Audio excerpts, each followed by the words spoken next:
These past few months, we've been hearing a lot about Ozempic. Drinking Ozempic every day when it's not working. I take Ozempic.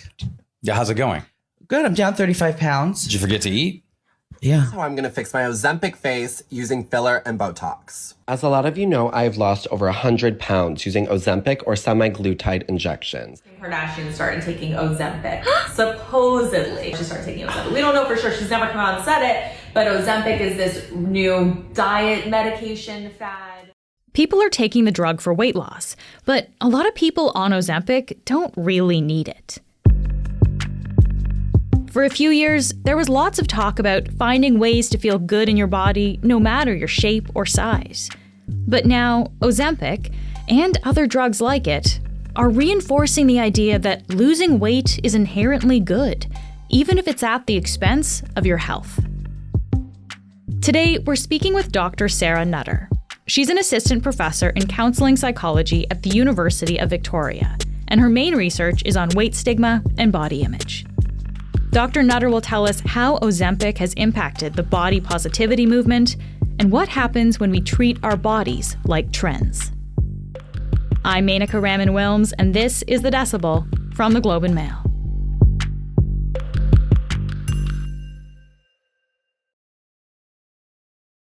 Dr. Nutter, thank you so much for being here today. Yeah, thanks so much for inviting me. So excited to be here. So I really want to hear your perspective on this because we've been hearing a ton about these weight loss drugs in the last few months. But as someone who studies weight stigmas like yourself, what's going through your mind when you're hearing all of this? What is on my mind most is how drugs like this are going to or might be reinforcing what body image and weight stigma researchers and activists call diet culture. And I'm happy to define what I mean when I say diet culture, if that's helpful. Yeah. What do you mean when you say that? Yeah. So the word diet culture can mean different things to different people, but is essentially used to refer to how common it is to be dissatisfied with our bodies in our culture and to engage in dieting behaviors for the purpose of weight loss. Right. Okay. And I think we should maybe also define, we're talking about weight loss drugs, but maybe we should define a little bit in general terms how these medications actually work. So when we're talking about things like Ozempic, also known as Wegovy, how do they actually work in the body? So that drug specifically is a GLP-1 receptor agonist, which is a fancy way of saying that it mimics the body's GLP-1 hormone. And that is a hormone that's released in response to eating. So when these medications are given at lower doses, it can help the body produce more insulin and perhaps help the liver suppress the amount of glucose that's produced. So really it started about 10 or 15 years ago as a treatment for type 2 diabetes.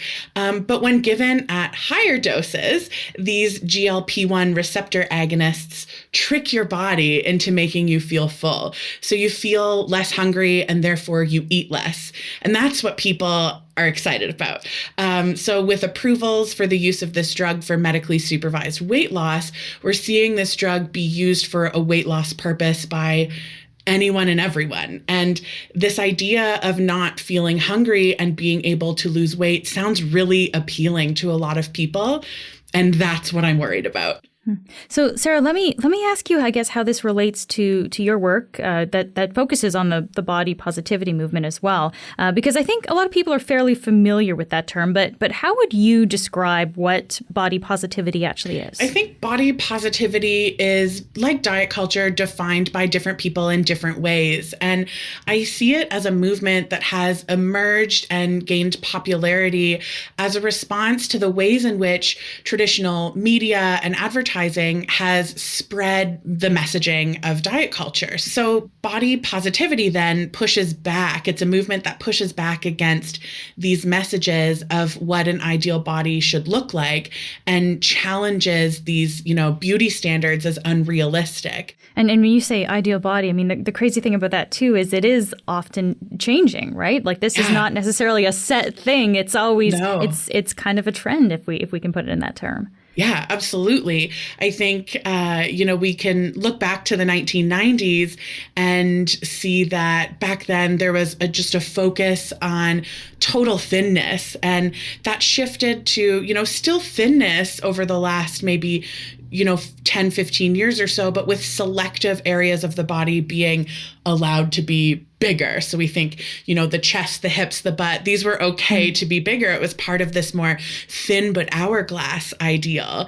And this ideal is completely unrealistic and really only achieved through cosmetic surgery and other such interventions. And we're seeing a trend back to something that looks more like what we were seeing in the 1990s. But I think no matter what, body ideals in our culture focus on thinness, but that thinness is just packaged in different ways. That's interesting. Yeah. From what you've seen, Sarah, like how would you describe the general popularity of these drugs like Ozempic? How are these impacting the body positivity movement? Yeah, so I think the excitement around these drugs has been focused almost exclusively on weight loss. And I think that's potentially really problematic for body positivity movements. So I know that there are people who are trying to have conversations about the potential health benefits of these medications, but I'm unaware of any discussion about potential health benefits that doesn't also center weight loss in some way. And for me, it's this focus on celebrating weight loss that I think is potentially problematic and can reinforce the idea that people need to lose weight or need to be a certain body weight in order to be healthy or in order to be attractive. And I think this intentionally or unintentionally can reinforce the central message of diet culture about what health looks like. And especially when high profile people like celebrities and fitness influencers are using the drug. Yeah, I think that's an interesting point. I do want to push back on one point you're talking about, though, because we've been talking about the negative effects of this discussion around weight loss. Yeah. A lot of people are saying, you know what, Ozempic is the one thing that has worked for me. I've struggled losing weight, and this is actually something that has really helped me in this way. So there must be positive aspects to this too. Oh, yeah. Well, I'm not going to tell somebody that they shouldn't feel excited about the impact of this medication for them. What I am critical of as a researcher is, why do we need weight loss in order to feel good about ourselves? Why do we need to use a medication that potentially we might not need from a cardiometabolic health perspective? And I think, if this is something that somebody has been, medically approved for a health condition that is ongoing, that they're struggling with, and they're engaging in a treatment that they find helpful and that, demonstrates a health benefit to them. And when I say health, I don't mean weight, then absolutely, I'm not going to discourage anybody from engaging in a medical treatment that is going to benefit them. I guess where I'm critical and where I make sure I talk about diet culture is that for a lot of people, that's not the case. That's not why they're so excited about these drugs. Yeah, fair point. So let's maybe focus on this segment of people who are using it then. These drugs are not without side effects, right? There are some consequences potentially to taking these. So can we just touch on some of the side effects to taking something like Ozempic? Yeah, absolutely. There's some really common side effects such as gastrointestinal distress, dizziness, fatigue, headaches. All of those sound unpleasant enough, especially if they're ongoing for weeks or months at a time. There's other potentially more serious consequences such as thyroid tumors, thyroid cancer, gallbladder disease, pancreatitis, kidney damage, increased resting heart rate, which if, our heart rate increases too much, that can lead to some risk for cardiovascular events like heart attacks, for example, and even vision loss. And although these more serious risks are only for a very small percentage of people, I think it's really worth then thinking, is it worth this small risk just to look a certain way? Or are there other health risks that are the trade-off for me here? And it hurts me to think of how many people are taking these risks for purely aesthetic reasons. We'll be right back.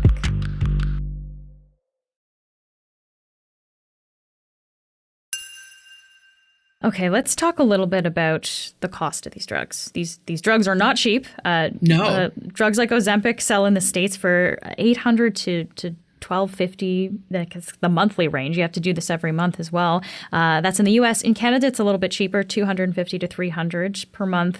Sometimes can be covered insurance, not always though.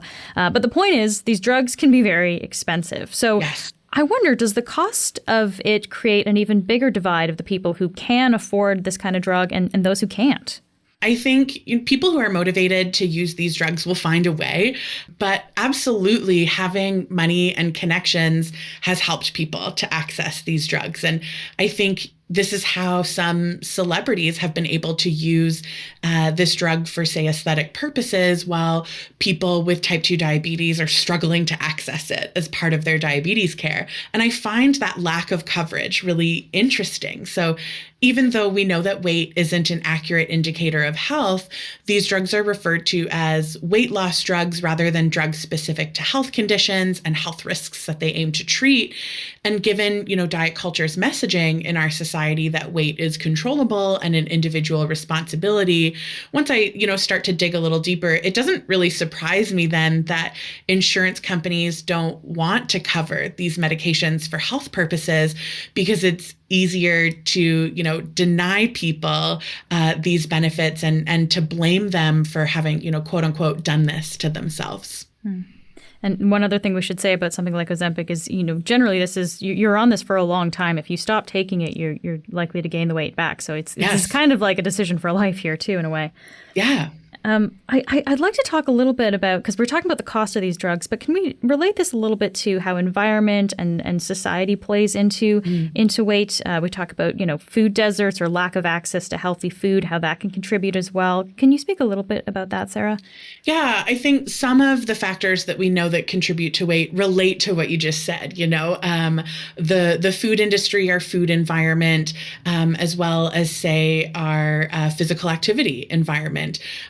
So absolutely, these are things that contribute to the health of somebody and may also contribute to the body weight that a person has. So socioeconomic status can be really important to consider here, because if somebody is, working multiple part-time jobs, they don't necessarily have the time and or the resources to pay for a gym membership and to go to the gym if they're struggling to make ends meet in other ways. And in addition to food environment and physical activity environment, we also have to think about our broader culture, as well as biological factors. So the physiology of weight is really important to consider. And you said biological factors there. What do you mean by that? So body weight is genetic in nature. So regardless of the impact on, whether or not somebody is healthy, we know that weight is genetic. So there's been specific genes and gene mutations that have been linked to increases in body weight. We also know that certain health conditions are associated with having higher body weights or treatments for certain health conditions. So for example, I'm trained as a psychologist. That's my training background. And a lot of people who come to psychologists for therapy for depression get really worried about the side effects of antidepressant medications when it comes to body weight. And so, that's a conversation I've had a number of times with clients in therapy. So if we should be focusing, I guess, on health, healthy lifestyle, I wonder how you define that. How would you define health?